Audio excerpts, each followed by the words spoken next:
나는 감히 거룩이라는 용어를 언급할 수 없는 사람이다. 병원과 기업을 운영하면서 법적으로 2번이나 검찰 기소를 당해 선고유예, 기소유예의 판결을 받은 적이 있는 죄인이다.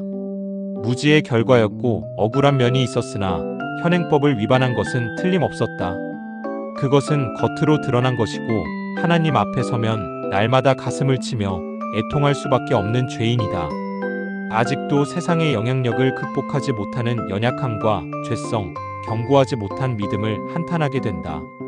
성경을 가르치지만 말씀대로 살지 못하니 영적 사기꾼임을 고백하지 않을 수 없고, 폭포수와 같은 하나님의 사랑과 은혜를 받고도 제 역할을 못하니 죄인의 괴수요, 세계 선교와 영혼 구원을 외치면서 가장 가까운 이웃조차 사랑하지 못할 때가 있으니 어찌 위선자가 아니겠는가. 그래도 강권적인 주님의 은혜로 오늘까지 왔으니 그 은혜의 놀라운 파격성을 절감하게 된다. 최근 빌리온 소울 하비스트라는 세계적인 운동에 참여하고 섬기면서 핵심 리더들과 합의한 사항이 있다.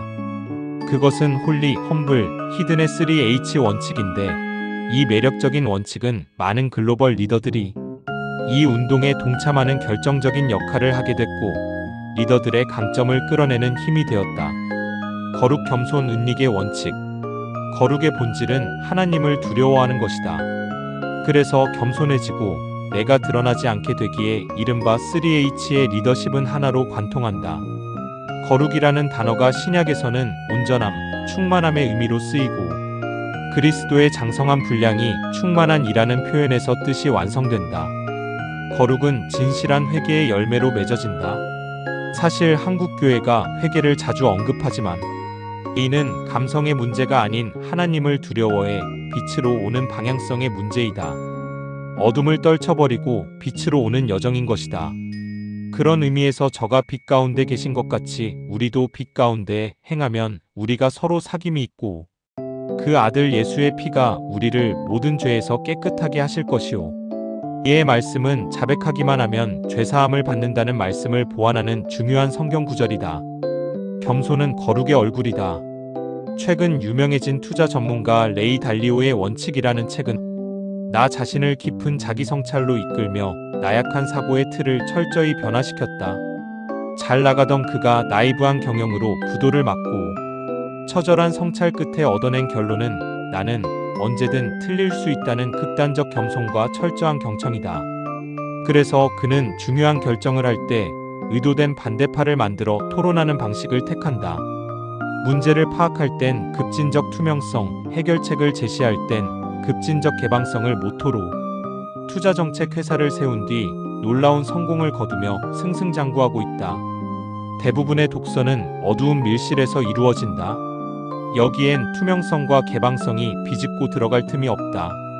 그래서 어둠을 드러내는 투명성과 개방성은 거룩의 핵심 요소라 할 수 있다. 이를 위해선 자기 부정과 진실에 직면할 용기, 즉 십자가의 영성이 필요하다.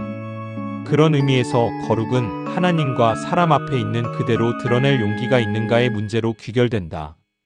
죄를 덮으면 어둠이 판친다. 최근 한국 교회를 짓누르는 것은 한마디로 거룩의 문제이다. 최근 일어난 어느 교단 지도자의 불륜 논란은 교회는 물론 한국 사회 전반에 큰 충격을 주었다. 더 큰 문제는 그 사건 이후 대사회적 사과도 없고 공개적 회개도 없이 이를 은폐하려는 시도였다. 상처는 그냥 덮으면 골마 터지게 되고 사소한 염증을 방치하면 폐혈증으로 생명을 위협받게 된다.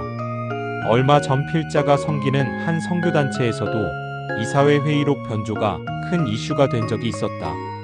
누군가에 의해 중요한 기록을 고의로 변조한 정황이 드러난 것이다.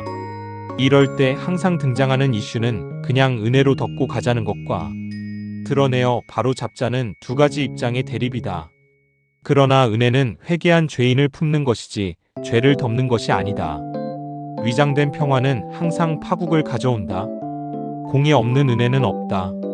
피 흘림 없는 죄사함은 없다. 은혜라는 이름으로 죄를 덮으면 계속 어둠이 왕 노릇한다.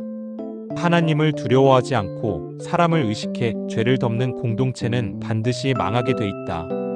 반면에 빛으로 죄를 드러내어 치유하는 공동체는 번성하게 돼 있다. 사실 은혜는 공의를 전제로 부어지는 것이다. 사랑은 진리와 함께 기뻐한다. 진리를 배제한 사랑은 혼란만 가중시킬 뿐이다.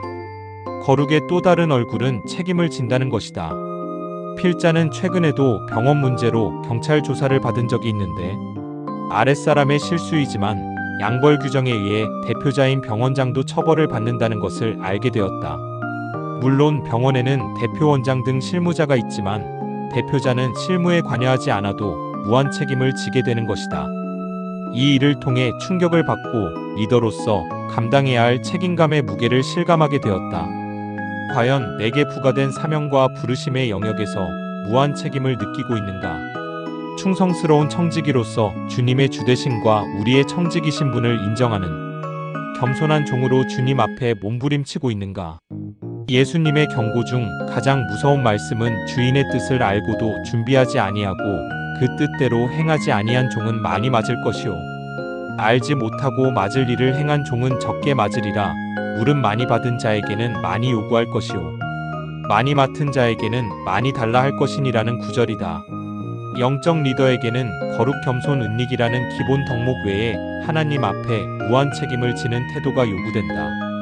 사실 이 시대의 불행은 느헤미야처럼 공의와 은혜, 사랑과 진리 가운데 치열하게 고뇌하면서 상황을 책임지는 리더가 없다는 것이다.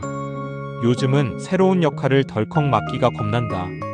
그 이유는 공의로운 심판대 앞에 추궁당할 무한 책임 때문이고 서머나 교회에게 주셨던 이 말씀의 부담감 때문이다. 내가 죽도록 충성하라. 그리하면 내가 생명의 면류관을 내게 주리라. 물론 긍휼은 심판을 이긴다는 야고보서의 말씀처럼 오늘도 하나님을 두려워하며 은혜로 승리하는 인생길을 뚜벅뚜벅 걷고 있다.